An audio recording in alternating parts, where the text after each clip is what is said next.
Alright, so let's talk a little bit about sharpening axes.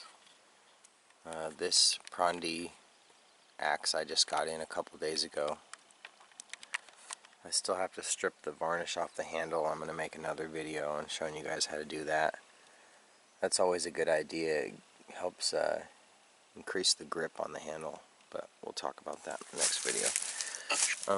This is a land ski puck. The dark side of the sandwich is coarse. Over here is fine. You can easily feel the difference with your finger. This axe here is a Scandinavian splitting axe. You can see that there's a bit of a bevel here on the splitting face, which is nice for splitting smaller pieces of wood, like breaking stuff down for kindling. It does not work too well for splitting rounds. It just pretty much gets stuck. So let's talk about sharpening. Preferably you would have a vise or something to hold this in, but I'm just going to show you guys how to do this out in the woods. You can kind of prop your knee up against the axe, get it up against a tree. Now for this, I'm going to start with the coarse side because there is a little bit of burrs on this. It came that way from the manufacturer. So it's kind of hard to explain, but you can see a bit of a shadow on the stone, and as you tilt it, that little bit of a shadow will go away. That means you're kind of on the proper angle. See, this is going to be too flat, and right in there, that shadow goes away.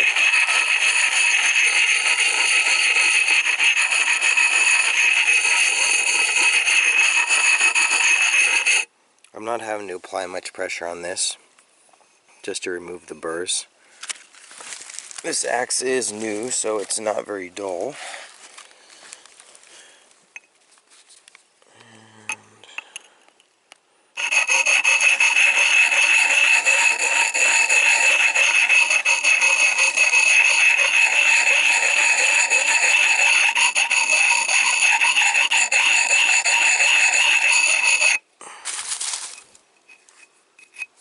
Okay, now I'm going to hit this side with the coarse just a little bit longer. When I talk about shadow, you can kind of see the, boy, I don't know if you guys can see, but you can kind of see there's a shadow being cast on the stone, and as I tilt that, the shadow goes away. That'll tell you that you're on the proper edge angle. I'll feel that.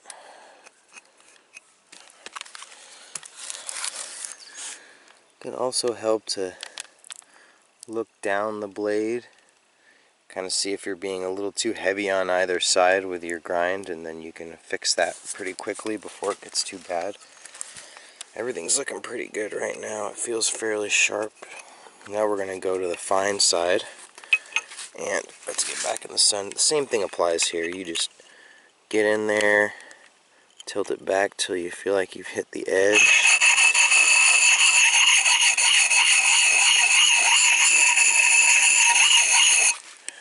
Now if an axe is really bad, if you've hit rocks with it, you're going to have to start with a file first and fix the burrs with a file. After you've done that, then you can come in with the sharpening stone.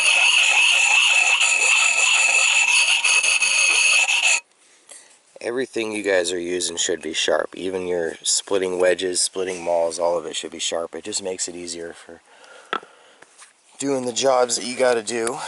Alright, now this axe is ready. I'm going to be stripping the branches off this tree and get this dry wood up there for splitting.